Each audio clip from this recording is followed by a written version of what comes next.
Okay, right. We are on the second part of the lecture with regard to happiness and human resource management. So I have done, okay. These are the objectives you are supposed to achieve. So on the first session, so I did the relevant material in order to achieve objective 1, understand the general meaning of happiness, then the objective 2, objective 3, objective 4, objective 5, and objective 6. So then today we have to achieve this objective. You are supposed to achieve this objective, that is specify the role of HRM in happiness. Role of HRM in happiness.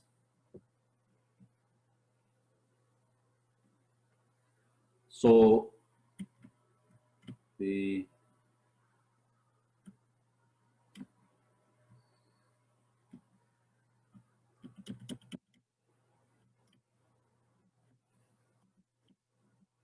So I checked the video, relating to the part 1. That is okay. So I hope that you will be able to study successfully.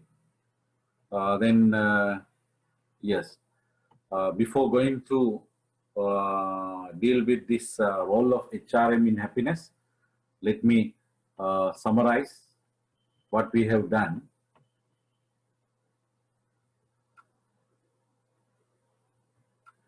By using 3 pictures, yes. So if you can't see, then please unmute and then tell me. Okay, right. So this is this picture gives a summary of definition of happiness. So in simple or general meaning, you know that happiness is a feeling of pleasure. Alternatively, it is satisfaction, and also it is becoming pleased. But you are learning advanced HRM, so I am teaching advanced HRM. So you are supposed to learn a scholastic defining, scholastic defining of the term happiness. So that is academic, that is broad, that is deep. So according to academic definition or defining this term, so I told you there are 2 meanings. The first meaning, so that is a feeling. So happiness is a feeling. So it is positive, it is favorable, it is cheerful, it is fleeting. Now, when happiness is defined or considered as a feeling, then it is fleeting or it is a passing thing. And also, if it is a fleeting thing or passing thing, it is a temporary thing. It is a temporary one, temporary thing. But according to second meaning, it is a sense of useful life. It is a sense of useful life. So that is realization of a purposeful life. So then it is not fleeting. It is not temporary. Relatively, it is permanent. Relatively, it is permanent.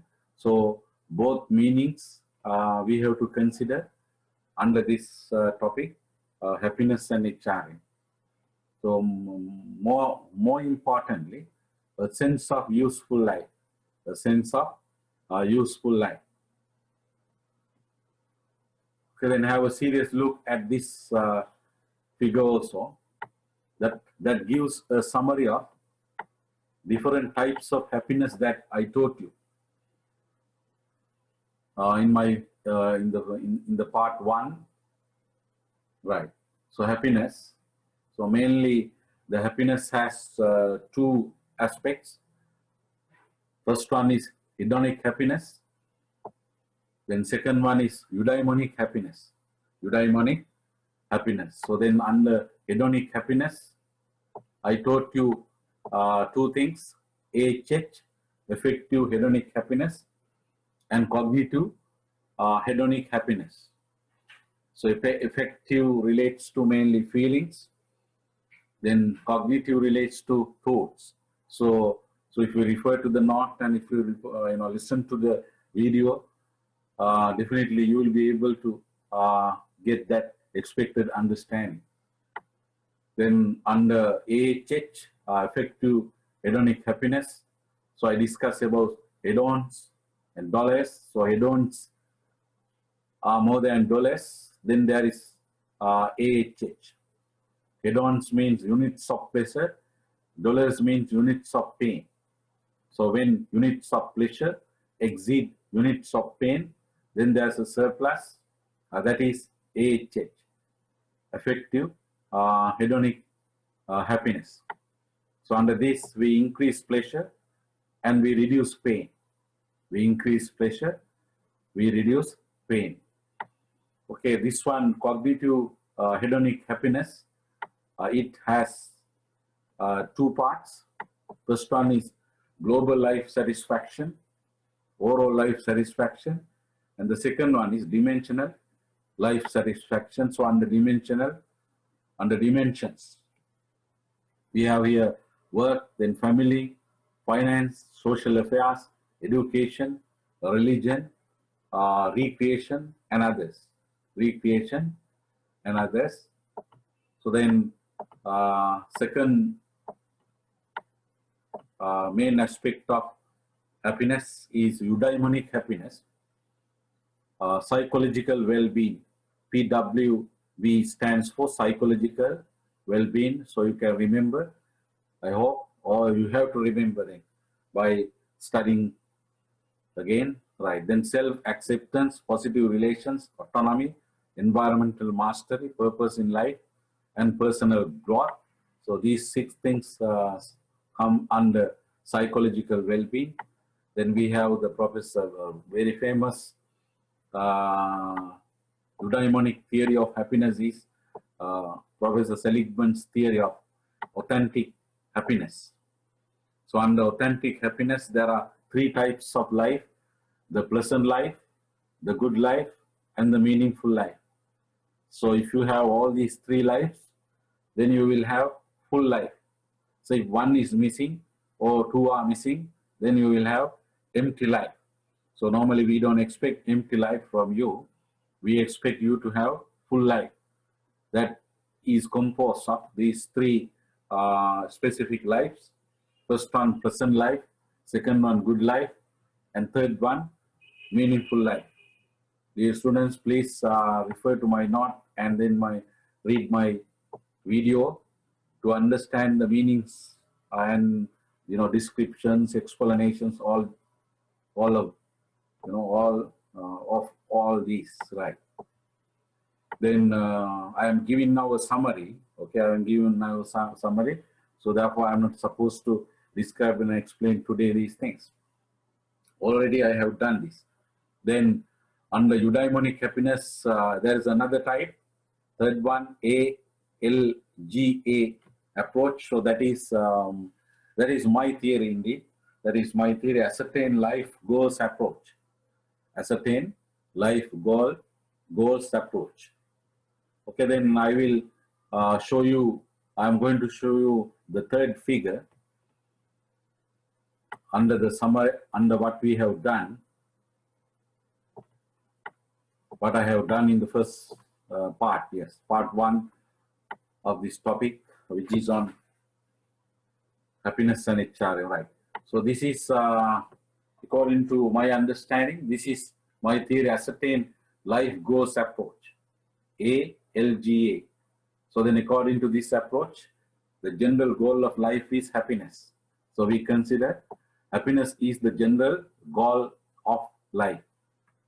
General goal of my life is happiness. You also, general goal of your life is happiness. Then specific goals of life. So I gave you 7 specific goals under this approach. Okay, first one, standard of living of certain people. So I have not really given here my wordings of the 7 specific goals. Standard of living of certain people. So what is that? To contribute significantly to improve standard of living of certain people. There may be students, there may be employees, there may be any group of people, or different groups of people. So that is one specific objective under this approach. Then the second one, institutional development. So if I give the full wording, to contribute significantly to certain institutional development. So that may be one organization, that may be two organizations, that may be three organizations. So during your life. So then that is second specific goal of life, to contribute significantly to certain institutional development. Then third one, making the world a better place. So if I give the full wording, to be a person who is special, giving from his or her heart, making the world a better place for those whose lives he or she touches. So that is the third objective. Then fourth one, highly successful professional. To be a highly successful professional in a certain field of development. So your field of development is human resource management, or at least management, right? Then 5, a person of excellent personal quality. To become a person of excellent personal quality. So that is the fifth specific goal of that approach. What is the approach? The general theory is referred to as ascertain life goals approach. Then 6th one, passion and mental and physical fit. To be a person who has passion as well as a mental and physical fit for continuous learning and self-development. You are supposed to learn continuously, and also you are supposed to develop yourself until you have clear senses. So normally until you die. So until you retire, until you at least, yes, we can say until you retire. So that is the 6th specific objective, to be a person who has passion as well as a mental and physical fit for continuous learning and self-development. Then specific objective number 7, that is spiritual development, to work towards for betterment of life after death. That is spiritual development. Okay, so this is the summary of what I have done under part 1 on this topic, happiness and human resource management. Okay, right now today, the role of HRM in happiness. So that's a significant role of HRM in creating, maintaining and enhancing happiness of employees. So in many ways, under motivation, under job satisfaction, you must have learned about different things that human resource manager, the human resource department, or the relevant office manager who is in charge of managing people, can do a lot of things in creating happiness of employees, in maintaining happiness of employees, and enhancing. So creating is one thing, that is generating to start up. So then maintaining, so that is ongoing maintenance, ongoing keeping on maintaining, and then enhancing, that is improving. So we are supposed to, HRM is supposed to create, maintain and enhance happiness of employees. So indeed HRM has that potential, so HRM can play that significant role. Then who is responsible for happiness of a particular employee? So if you are a particular employee, then who is responsible for your happiness? The answer is very clear. The particular employee himself or herself is primarily responsible for his or her happiness and enhancement of happiness. So therefore, for your happiness, you are responsible. For my happiness, I am responsible. So each employee is responsible for his or her happiness. So that answer is very clear. Okay. So then the particular organization also is responsible. Where the employee is working, that particular organization is too also responsible for enhancement of employee happiness. So hence, both the organizations and the employee, both the organizations and the employee are responsible. So they are required to do creation, maintenance, and enhancement of happiness. Okay, so then in fact, other managers in the organization are responsible for at least maintenance of happiness of their subordinates. Then hence now, there are three parties who are responsible for maintaining and enhancing employee happiness. Who are they? The relevant employee, the relevant manager, and the relevant department of human resources. That may be labeled as personnel department or human resource department, maybe human talent department. So there are different names given by different companies, but usually the general term is Department of Human Resources. Right. Then what are the main strategies? This you have to learn today seriously. What are the main strategies available for the Department of Human Resources in an organization to adopt in order to maintain and enhance employee happiness? Of course, there are several strategies. So I'm going to teach you 7 major strategies. 7 major strategies. The first one, to provide happiness education. To provide happiness education.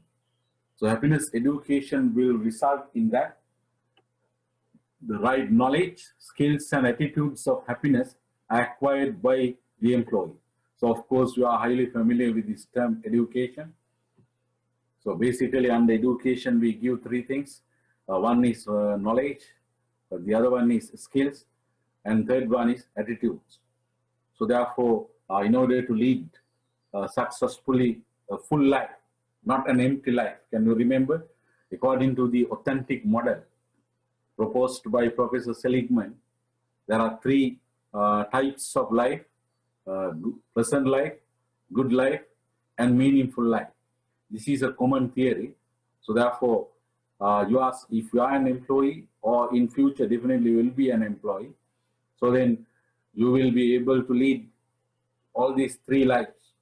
Then you will be able to have a full life, not an empty life. So therefore, so in order to lead successfully a full life, the relevant employee must know basics in happiness. Basics in happiness. So most of the people, of course, most of the employees are not aware about basics of happiness that I have taught you, that you have learned, that you are learning now, that I am teaching now. So then speeches, lectures, booklets, discussions, workshops, seminars. So these things are methods, which we can use to provide happiness education. The HR department can use to provide happiness education to all concerned, including managers also. So even including the CEO, if the CEO is not aware, or maybe as an example, the CEO also can participate in these things. Also, special training and development programs can be formulated. In addition, speeches, or if not, or instead of, in addition to speeches, lectures, or instead of. So special training and development programs can be formulated and implemented for developing competencies which will be needed or which will be essential, for enhancing happiness through pleasant life, good life, and meaningful life. Okay, so then, so can you remember, what is pleasant life? Pleasant life is, so basically, pleasant life that is devoted to pursuit of positive emotions. So that is basically pleasure. Then good life, that is devoted to pursuit of gratification, engagement in what you do. And then meaningful life, that is the most important one as far as these three lives are concerned, devoted to pursuit of service to others. Service to others. Okay, so then one effective and sufficient program can also be developed. And we can make every employee, we can make this training program as an essential requirement to be met by every employee. So then each employee is required to follow it. Of course, that requires a considerable amount of cost in terms of time, effort, and money. However, we have to consider this training program as an investment. Of course, because some of you have already finished your training internship, I don't know whether this happiness, has been a concern. Has been a concern, but anyway, still there are many organizations in Sri Lanka. This has not been a concern, but normally a motivation has been a concern, because traditionally it is one of the objectives of HRM to enhance employee motivation, to create and enhance employee motivation. But happiness is more than motivation. It is for the entire life. An employee is a human being who has a whole life, holistic life. Okay, look at this one. So this is an example that I developed, a small example, which is a training program in short form, happiness training program. So you can see your objectives. Mainly there are two: to know various aspects of happiness lucidly. So what do you mean by lucidly? Clearly, in simple, clearly. To know various aspects of happiness, that is one objective. Because this, I assume that this training program, is must be followed by every employee. So every employee is required to follow this training program. So then, first objective, to know various aspects of happiness lucidly. And second one, to enhance competency of improving happiness. The relevant employee is supposed to enhance skills and knowledge of improving happiness. Okay, then these are the training contents and the methods and timing. This is only an example, the simple example. So under this training contents, there are eight items. First one, happiness, its meanings, and its importance. Then what is the method? A lecture. Then what is timing? 15 minutes. A lecture of 15 minutes is given, to deliver this content, training content. Then second one, activity one, understanding the meaning of happiness. So there will be an activity. So that will take 10 minutes. 10 minutes. Then third one, hedonic happiness. For that, the method is a lecture. A lecture is given, the duration of which is 30 minutes. Then item 4, activity 2. This involves 3 skill builders. So to give 3 skill builders, or to complete 3 skill builders, it will take 45 minutes. That is timing. Then item 5, eudaimonic happiness. A lecture is the method. Then the timing is 30 minutes. Then item 6, activity 3, 2 skill builders. Then the timing 30 minutes. Then item 7, life ascertained goals approach. A discussion. The method is a discussion. Then it will take 30 minutes. Then number 8, dynamics of happiness. A lecture, 60 minutes. Because there are many things under dynamics. So therefore, a lecture of 60 minutes. A lecture with the duration of 60 minutes, will be given. Okay, training contents, methods, and timing. Then learning materials, 2 handouts prepared by the resource person, and a copy of the relevant chapter of a textbook. That's learning materials. The resource person, a well-known academic who has hand-on experience in the field. Then the place, conference room. Then meals and refreshments, lunch and tea are provided. Then traveling and payments, transport facilities provided to the resource person, not to the employees, okay? But it's okay, it is possible to give transport to employees also, if the company can afford. But if the training is given within the, within the organizations, then there's no need of giving a special transport facility. But if it is done outside, yes. Then 60, a sum of 60,000 rupees will be paid as the fee to the resource person. Then evaluation. So this is about evaluating the success of this training program. So the approach is the design of evaluating is pre-post measure. Then the levels, there are two levels. The first level, reaction level. Then how to do that? Through a question. Then you can attach, this is an example. So then a question also can be developed and then attached with the program. Then the second level of evaluating, resource level. So by number of grievances presented, number of grievances settled, number of disciplinary problems, and number of disciplinary problems settled, then job performance, job satisfaction, accidents, tardiness, absenteeism, employee turnover, and customer satisfaction. I think you can remember. So if you can't remember, then please refer to again the relevant material, the happiness,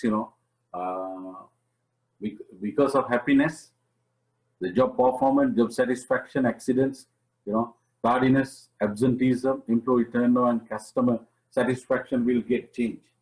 Job performance will increase, job satisfaction will increase, accidents will reduce, tardiness will reduce, absenteeism will reduce, employee turnover will reduce, and customer satisfaction will increase. So therefore, these things, by using these as indicators, so we will be able to measure the success of the training program at resource level. Okay, so this is an example. All right. So by this time, you must be able to develop training programs. I don't know whether you have developed at least one training program for a certain group of employees. But this one is about happiness, so that is for all employees. So we can recommend that, if this is a successful program, so first we can give this training program maybe to a certain group, maybe that numbering 30 people, and then we can evaluate the results of the training program and assume that the results are highly favorable. Then we can recommend this to all employees. Assume that the company has 500 employees. Then HR department can develop an objective about to train all the employees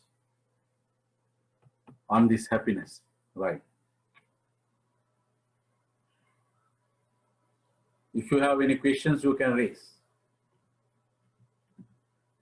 Okay, then second strategy that is to provide happiness counseling. So first one is to give happiness education, to provide happiness education. Then the second one is to provide or to give happiness counseling. So about counseling, you have done a separate course. So therefore, I'm not going to discuss, no need to discuss specifics. So in brief, the counseling, that involves giving mainly advice and other facilities, psychological impact to change, to make the person change positive. So then the counselor may give advice to the counselee to set life goals and select relevant strategies of happiness enhancement. Also, he or she can help evaluate and identify current levels of various types of happiness. Eudaimonic happiness, hedonic happiness. So under hedonic, we have what is this? Affective hedonic happiness, then global life satisfaction, then dimensional life satisfaction, various types of happiness. Then strength, weaknesses, values and preferences of the counselee. So counselee is the employee who is supposed to give that counseling of happiness. The counselor is the person who is supposed to give that counseling. The counselor may be a separate person who has been trained for counseling, or if not, maybe an assistant human resource manager or the human resource manager, assuming that that manager has the ability to counsel. Okay, so counseling is a good strategy. You know that. So therefore, I'm not going to, counseling provides relief for many troubled employees. So usually, there's troubles which have resulted, troubles which have given unhappiness to employees. So then the employees who are unhappy can be counseled. Employees who are not that unhappy but they want to enhance happiness can be counseled. Okay, then third strategy, to promote job satisfaction. So what is job satisfaction? So that refers to the degree of enjoyment an employee feels towards his or her job. So that is the current job. That is the job which is being performed by the relevant employee. So then by performing that job, what is the degree of pleasure or enjoyment that employee gets because of the job, not because of other things. So that is job satisfaction.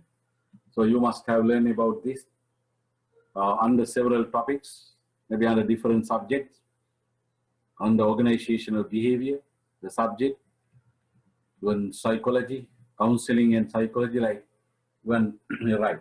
Okay, then let me give several suggestions, general suggestions to improve job satisfaction. Of course, generally you know all these things, I believe. Pay employees fairly. Now the challenge is, can you remember this? So if I ask you to describe this and explain this, can you do that? By using your all knowledge now you have obtained throughout your degree program. To a certain extent, I think you have the retentive power, and then you can remember what you have learned throughout this degree program by following many courses.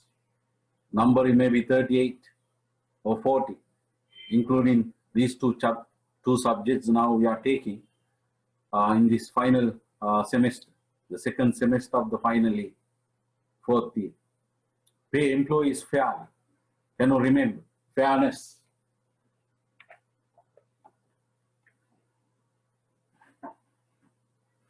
Can you remember the equity issue in pay management? You did a separate specialized course titled compensation management or rewards management. Even under general HRM, you have learned about equity under the topic pay management. I hope you can remember. Though you are, right. So then the equity issue, but let me show this figure. Now I am, I am testing your knowledge. Also, of course, I am helping you to, describe and explain this strategy. What is the strategy? Under this sub-strategy, okay, this is the main strategy. Main strategy number 3, that is to enhance job satisfaction or to promote job satisfaction. So under this, the sub-strategy, pay employees fairly. Right. Under general HRM, you must have learned about 3 types of equity: absolute equity, internal relative equity, relative internal equity, and relative external equity. I think you can remember. So let me help you again. to remind. Or yes, right, relative internal equity. There are three principles: equal pay for equal jobs, or equal pays for equal jobs. Then unequal pay or pays for unequal jobs. Inequality of pay or pay should be equal to inequality of jobs. Can you remember equal pay for equal jobs? Samana රැකියා සඳහා සමාන වේතනය. Unequal pays for unequal jobs. අසමාන රැකියා සඳහා අසමාන වේතන.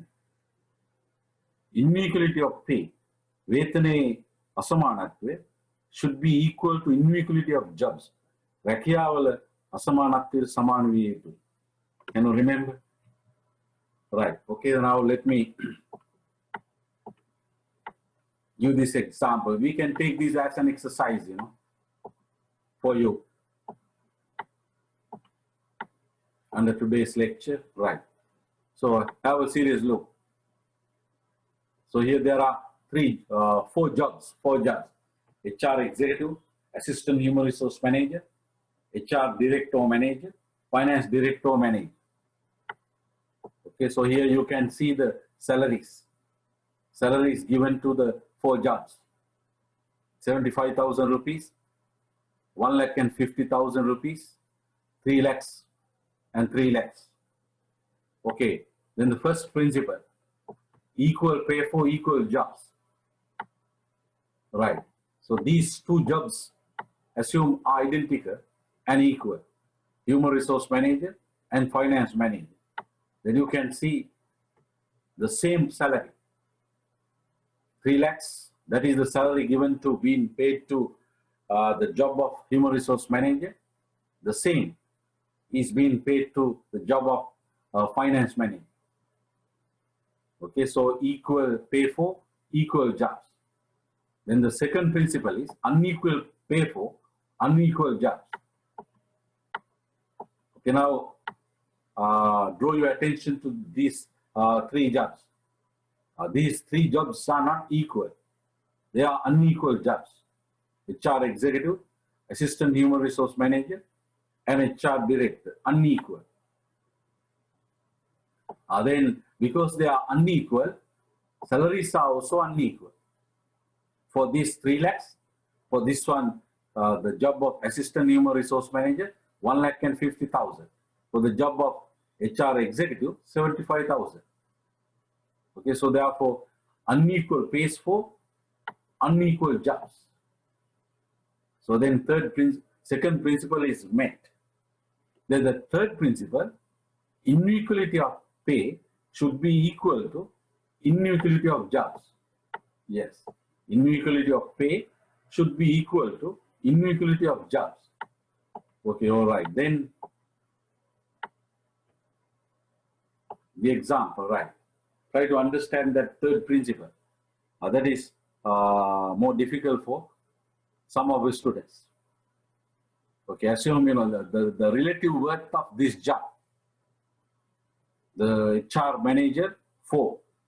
Then the relative worth of assistant HR manager's job, or job of assistant HR manager, or post of assistant HR manager 2/4.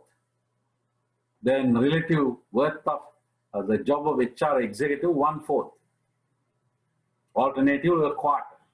So this one 2/4, alternatively a half.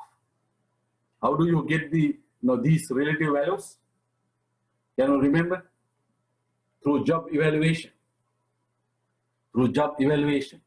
Of course, during my, I listened to 10 or 12 students, who presented their Viva, their results of the internship, part 1.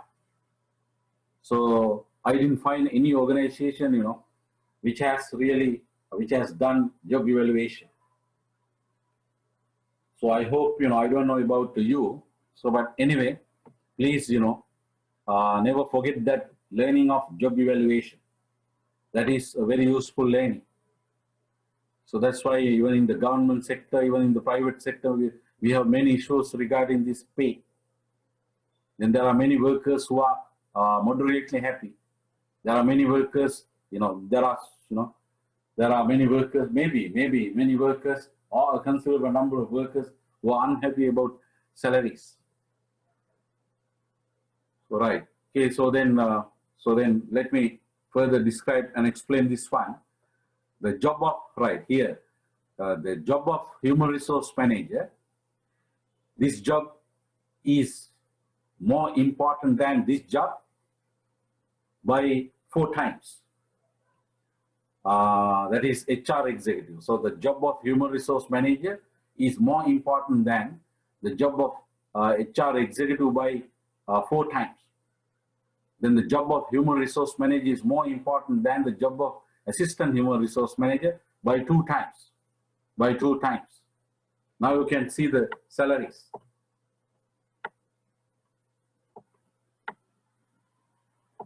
Okay, so if the job of human resource manager is more important than this one by 4 times, then if we pay 75,000 for this job, then multiply it by 4, then you will get 3 lakhs.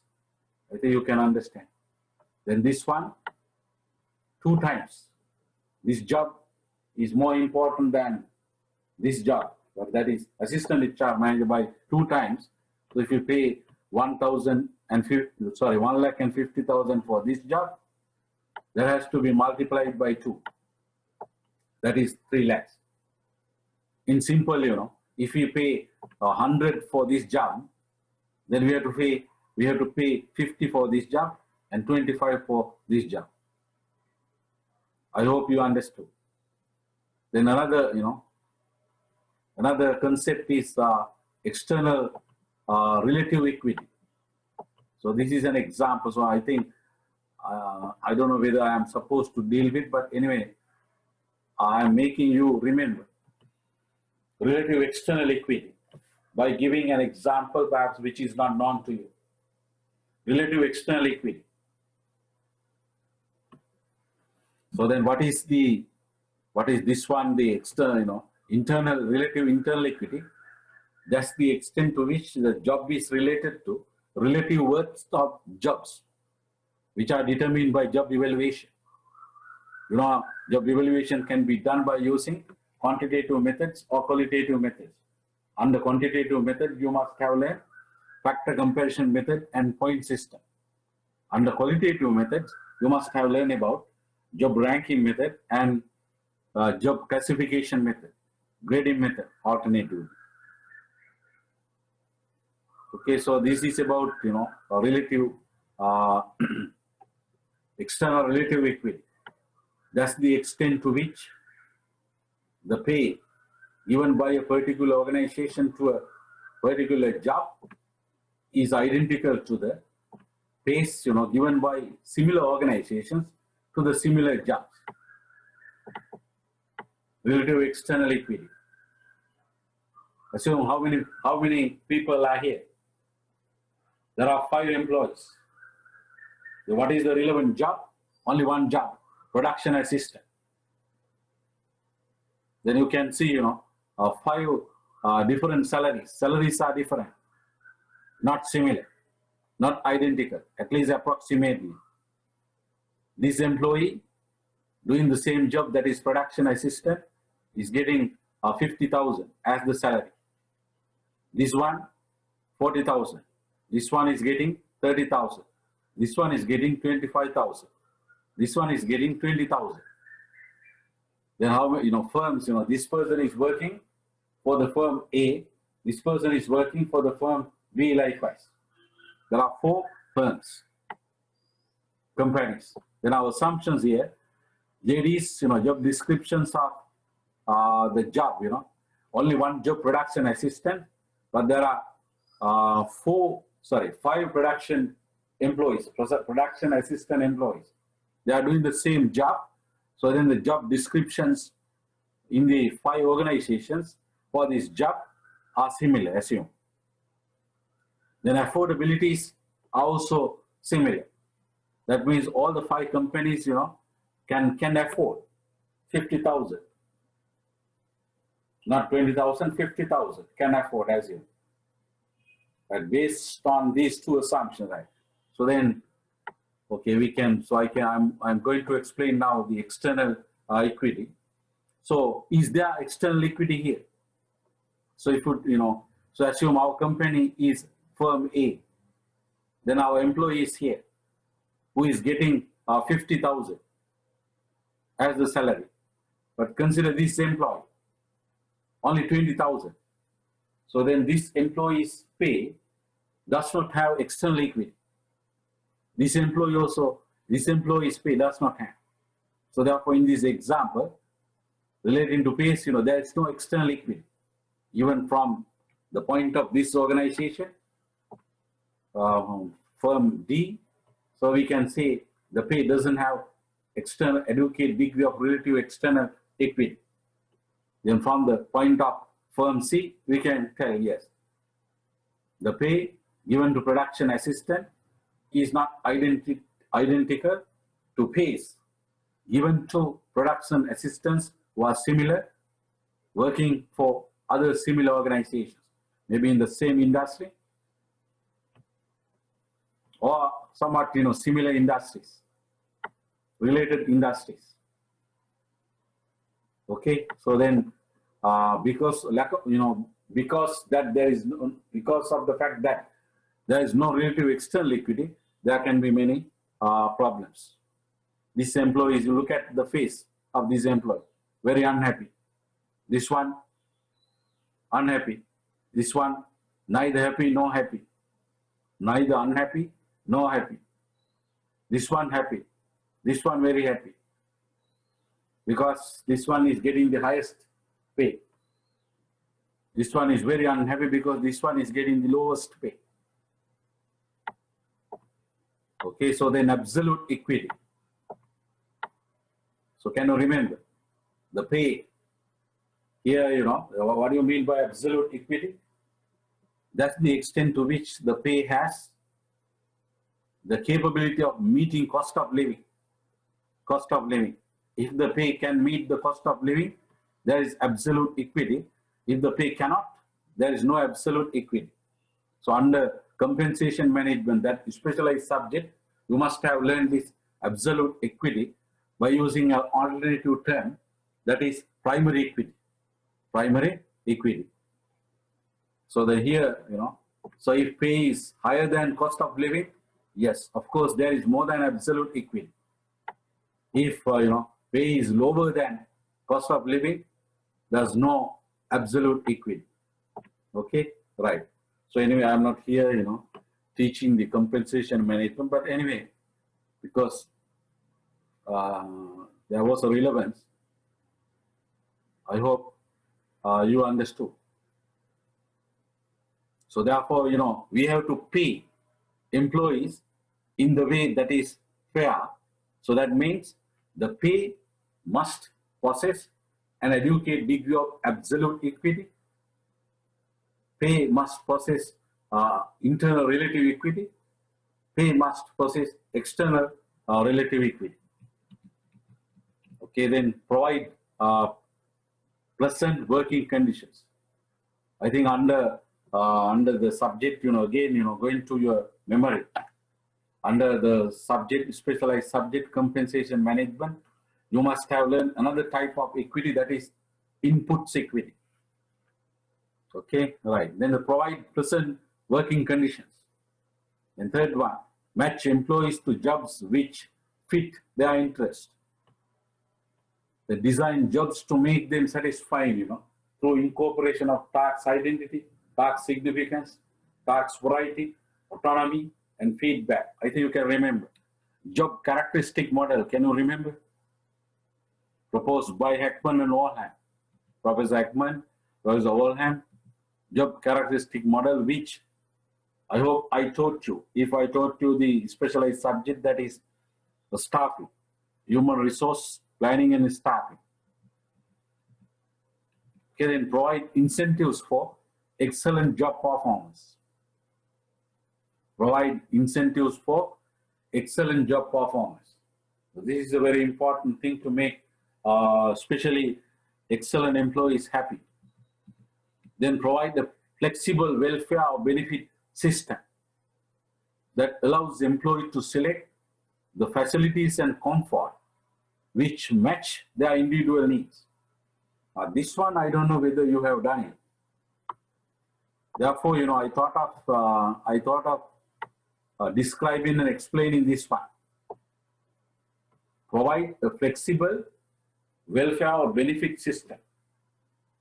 So what is, have you heard about a cafeteria approach to welfare management, or flexible welfare plan, or custom design welfare plan? Alternative 10. Alternative 10. Okay, this is, different special type of welfare plan. Special type of welfare plan. Right, let me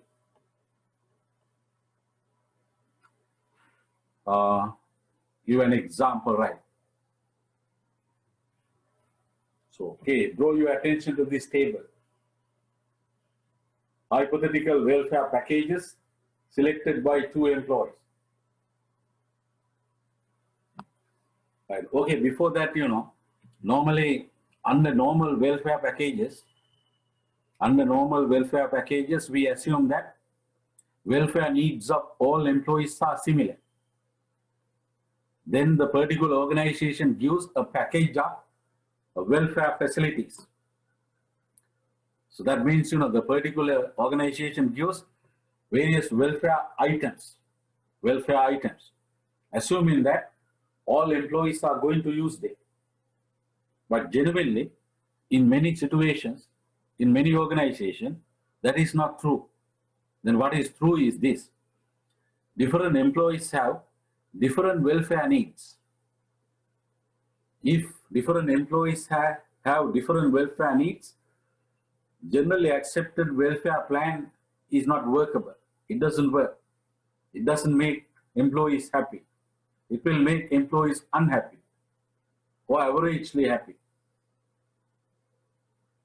So then, if we want to make employees happy who have different welfare needs, then we have to introduce this flexible welfare plan, cafeteria welfare plan. Right. Look at this example now. Hypothetical welfare packages selected by 2 employees. Okay, here my left side, this column, column 1, right? Let me label it column 1. So available services you can see.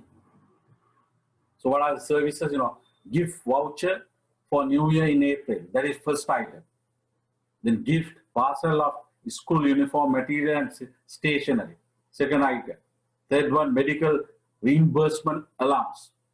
Then fourth one, elder care allowance. Fifth one, transport allowance. Sixth one, medical insurance. Seventh one, meals facility. Number 8, life insurance. Number 9, entertainment allowance. Number 10, vacation leave. Number 11, study leave. Okay, then how many welfare items? There are 11 welfare items given or available in this company or provided by this company. Okay, right. Then the maximum per employee for the year. So assume, these figures now may not be realistic, but anyway, assume, this is an example, hypothetical example for making you understand about this, this is sub strategy. What is this sub strategy? This one. Provide a flexible welfare or benefit system that allows employees to select the facilities and comforts which match their individual needs. So different employees have different individual needs, then they will be able to, select a package which will meet their individual needs. Right. Okay, then maximum per employee for this year for this item, 10,000. For this item, 10,000. For this item, 12,000. For this item, 50,000. So likewise, you can understand. So then the maximum, okay. Then employee, right. So assume the company is ready to company is ready to spend annually 80,000 per employee as welfare. Can you understand? So the company, company has, company is ready to spend 80,000 for welfare per each employee. Okay, right. Then employee E, look at this. What he, this is his package or her package. Employee M, this is his or her package. So that means, okay, let us take this one. A gift parcel for school uniform material and stationery. This employee has selected, but this employee has not selected. This employee has selected, but this employee has not selected.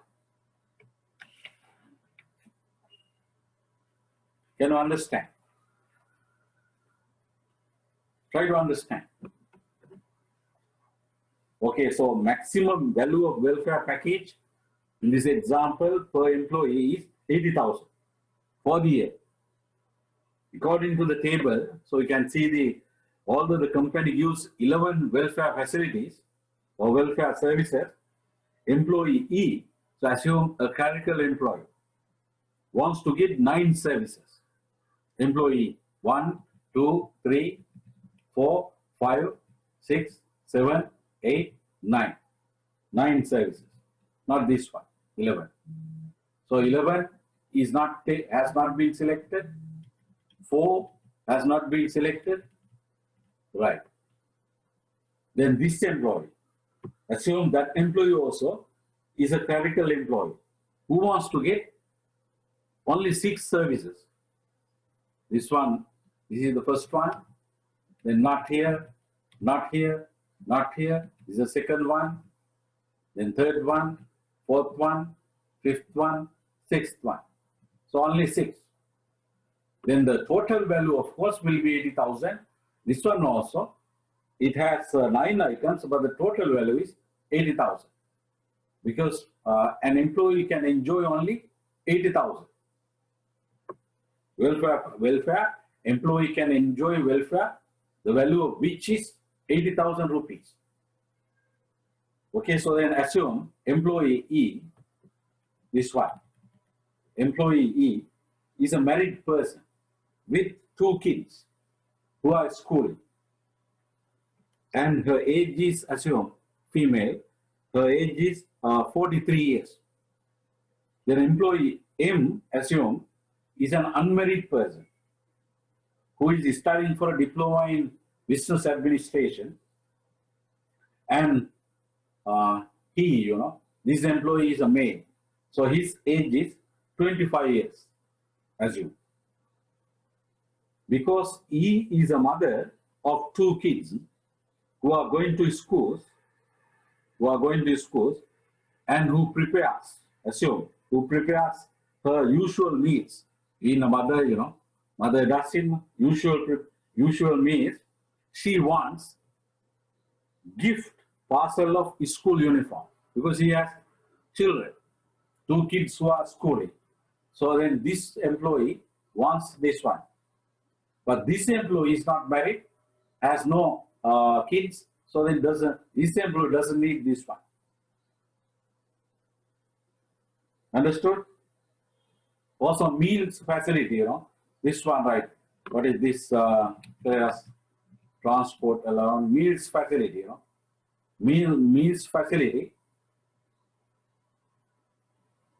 This employee, the married person, gets only 6,000 out of 36,000 rupees allocated by the company for this item. But this employee, unmarried, and then assume the taking lunch and all meals, from canteens, then needs, the entire amount. The entire amount allocated for this item is by the company 36,000. This entire amount has been selected by this employee who is unmarried and a maid who takes lunch meals from canteens, from outside. Who doesn't do cooking? Okay, so therefore medical insurance, let's take this one, medical insurance. This employee is a female one, mother, having 2 kids, then there is more risk, and then this employee has selected medical insurance. But this person is very young, not married, no kids, and then has not selected this item. Okay, so likewise, what do you understand? Okay, these 2 employees have different welfare needs.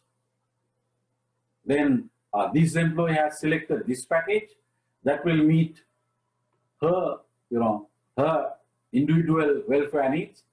This employee has selected this package that will meet his individual welfare needs. This is called what? Flexible welfare services plan. This is a welfare plan that allows employees to select the facilities and comforts which match their individual needs. Okay, so alternatively, this is called cafeteria benefits. Cafeteria, canteen. Then custom design welfare packages. There's another alternative term. I hope you understand. I hope you understood, or you can understand further by reading, by listening to this video, hopefully, after finishing this lecture. Right. Okay, then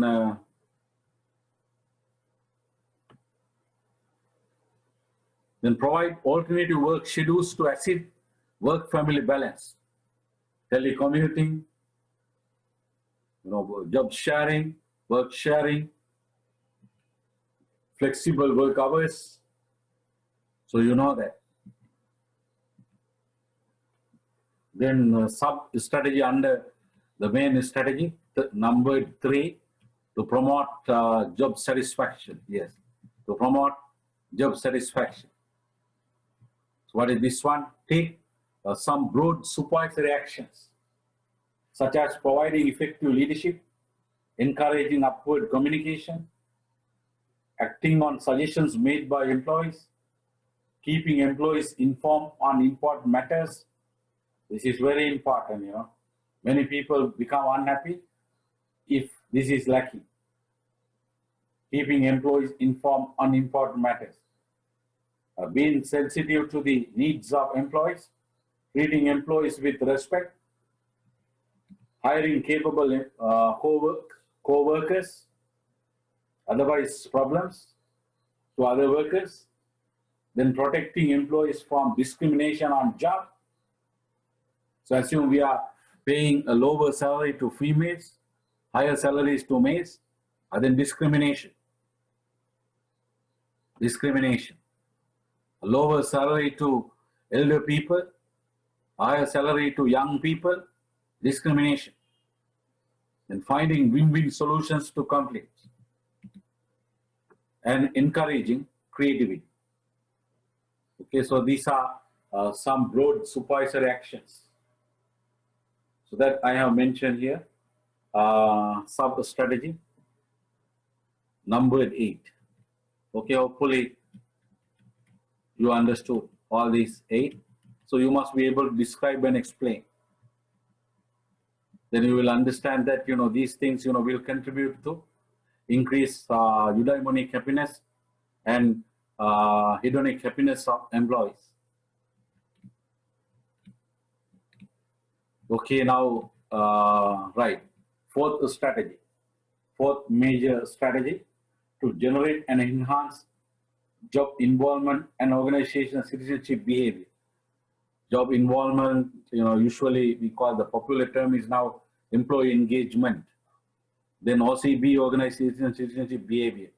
So that involves voluntary actions, many voluntary things done by the employee on behalf of the organization. Because the employee loves the organization, employee knows that his or her success depends on the success of the organization. So therefore the employee does more than more than he or she is supposed to do.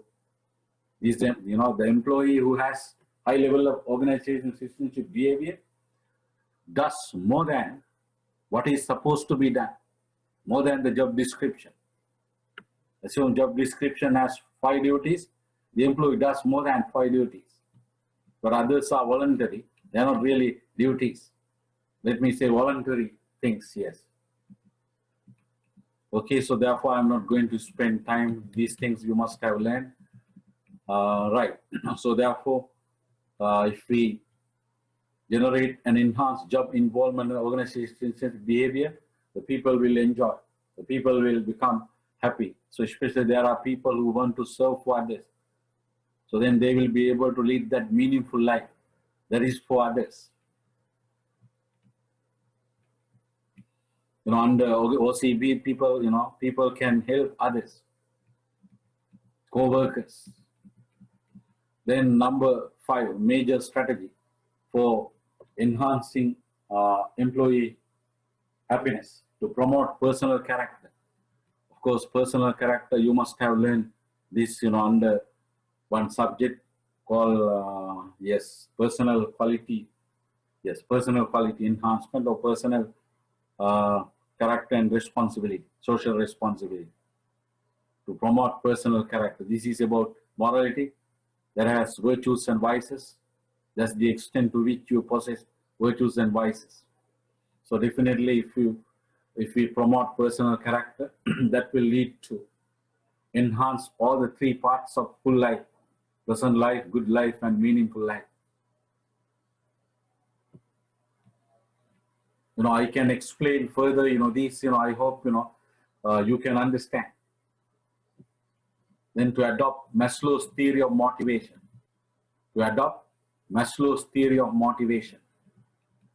So several times you must have learned about this Maslow's theory of motivation. So under Advanced HRM, in the final semester of your university studies for your bachelor's degree, so you are learning Maslow's theory of motivation. Never forget that, which is a general theory of motivation that is, that will be useful always, if not always, often. That will be useful. Maslow's theory of motivation. So the, the deficiency needs, growth needs. So let me show some figures. Okay, look at this one. Maslow's hierarchy of needs, all this. Psychological needs, security needs, social needs, esteem needs, and self-actualization. So if level best, help employees to meet these needs, they will, of course, get enhanced happiness. First, enhanced motivation, and then that will lead to enhanced happiness. First motivation, okay, then happiness. Then you can see easily, So this one from my book, which I published in 2015. The title is Organizational Behavior. But this one easier, in simple terms, survival need, to be alive and stay alive. Do you have this one? Now you are a student, so as a student also you have this one. When you become an employee, definitely you will have this one. To be alive and stay alive. I also have this one. To be alive and stay alive. So that is basically this one. Psychological, physiological needs, not psychological. Sorry, not psychological. Physiological needs. Saririka avashyata. Basic existence needs such as food, water, shelter, sleeping and air. Then safety need, to feel free from threat, so harm. Social need, to be with others we like. The esteem need, to be respected by others in simple. Self-actualization need in simple, to do the work we want to do, not we don't want to do. To do the work we want to do. To do the work I want to do. To do the work you want to do. If you want to do teaching, then if your work involves teaching, then you will reach this one, otherwise will not. So likewise, If you want to do HRM, but your job doesn't involve HRM, then you are not here. You will not reach here. But more scholastically, that is about to become all that one is capable of becoming, you know. Ideally, according to this Professor Abraham Maslow, to become all that one is capable of becoming. Right. Okay, then.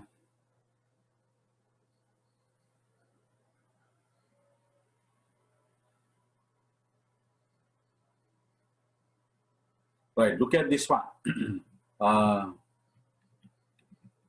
Exhibit general needs, specific needs, and management strategies. So here, this column, you can see general needs. Then this column, specific needs, you know, self-actualization. So what are the specific needs? Realize potential, advancement, growth, and achievement. Then management strategies, these are the strategies. Of course, these things I hope that you have learned. But the question is whether you can remember. Maybe this is refreshing. This will make you refresh. This will make you, or this is making you really here. So using present continuous tense. Making, this is making you recall what you know about this. The use of Abraham Maslow's needs hierarchy. Okay, so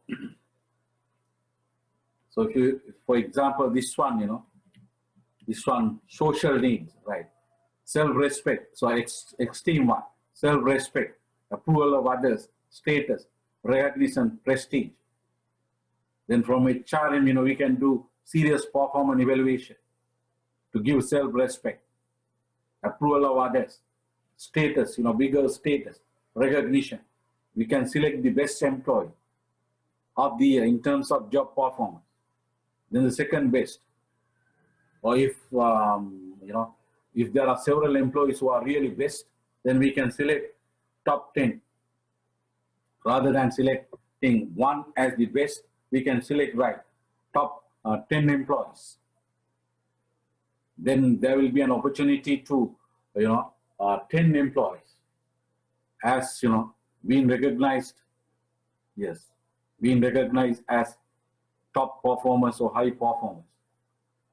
So likewise, you know, publish excellence in what? Publish, and then there is a material, you know, which is, you know, which can have a reference, publicizing, rather than, you know, verbal telling, in writing, and provide good job titles. So likewise, okay.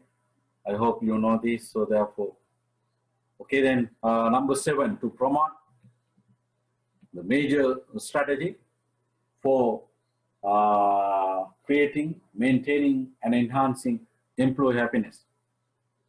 To promote appropriate personality traits. Personality traits. Can you remember personality? Personality traits, you know, following personal traits can be considered as appropriate because there can be many personal traits. You know, after studying many personal traits, I understood that these 4 personal traits will have a significant higher impact on improving happiness, creating, maintaining, and improving happiness of employees. First one, internal locus of control. Can you remember? Then type B personality. Then positive affect. Then the big 5 dimensions. The big 5 dimensions. Can you remember? Conscientiousness, conscientiousness. Pronouncing may be different, right? Conscientiousness. Then that is what?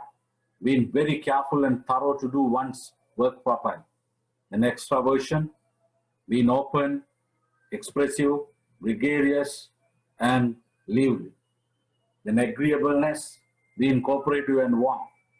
Emotional stability, being calm and reasonable without having frequent changes of mood. Then open to experience, being receptive to learn. Passion for learning, continuous learning, open to learn continuously. They come under the big 5 dimensions. I think I did an exercise.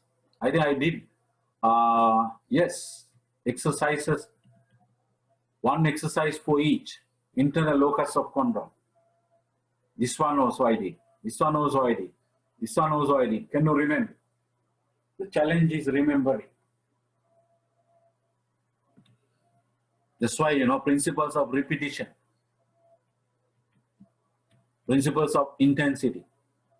Again, repeating, because these have a relevance to this topic. Happiness. So, I think when I was doing, what is that? Yes, in the last semester, yes. Last semester I did the subject called interpersonal competencies, yes. Human relations. Okay, let me do this activity again. To say, I have modified activity, a skill builder. This is, have a serious look at this. This is about what? This was adapted from my book, titled Organizational Behavior, yes. I think you have done this, but I have modified to a certain extent. So this is about, assessing whether you have internal locus of control or external locus of control. Internal locus of control or external locus of control.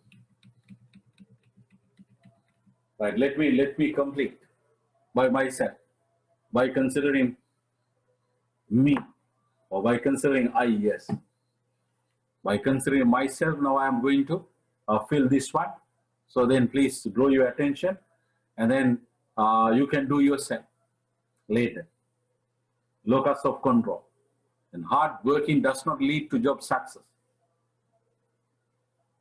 Hard working does not lead to job success. Strongly disagree.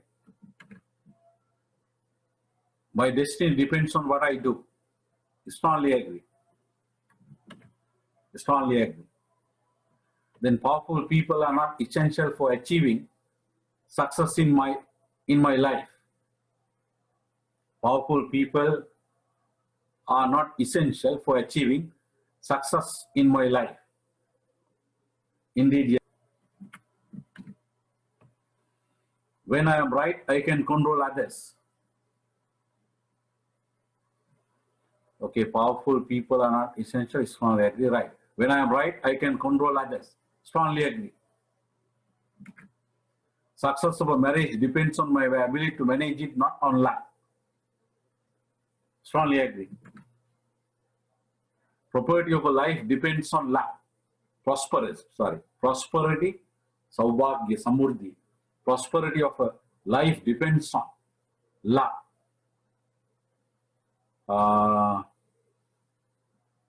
Prosperity of life, yes. Let me, number 6. Okay, let me give my genuine response here, disagree, rather than strongly disagree.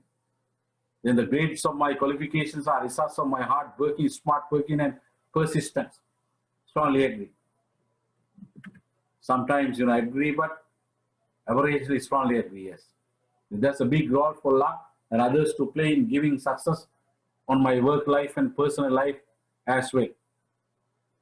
Big role for luck and others to play in giving. So then, disagree. Sometimes we need others to go, yes. Then disagree rather than strongly disagree. Then if I do good things only, the God helps me to succeed. Strongly agree. Everything that has happened so far to me is a result of my own behavior. Strongly agree. Okay, now marks, points. 5, here 5, here 5, here 5, here 5, here 4, year 5, year 4, year 5, year 5. Now I am going to get the total. So, okay, what is total? Okay, then, right, my total is 47. 47. My total is 47. Then where, right, what is my level of internal locus of control? I am an internalizer or I am an externalizer. 47 is here. Here. So therefore, as far as I am concerned, high internal locus of control is possessed by me. Okay, that is what we need. Then, according to research, the person, who has high internal locus of control tends to be more happy in the life. Also, at a particular time, and also at the time of retirement, also after retirement, also at the time of death, assuming that the person has senses. Then high internal locus of control, people with high internal locus of control are indeed more happier. I mean, happier, yes.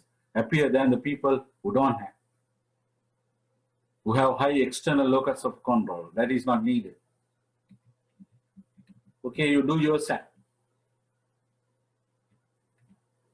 Right, then internal locus of control. So then type B personality, that is also needed for, that is the needed, that is a personal trait needed for enhancing happiness. Type B personality, not type A personality. So these appropriate personal traits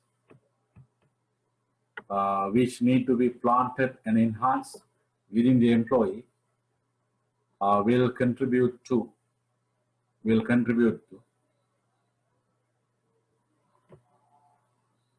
So yes, planted and enhanced within the employee will contribute to have a full life. So that is pleasant life, good life, and meaningful life. Okay, then HR professionals, are in the best position to address happiness issues, and they generally have more training. Ideally more training than managers and employees. So ideally, HR manager must have more training than other managers in the organization and all the employees. About what? About happiness and success.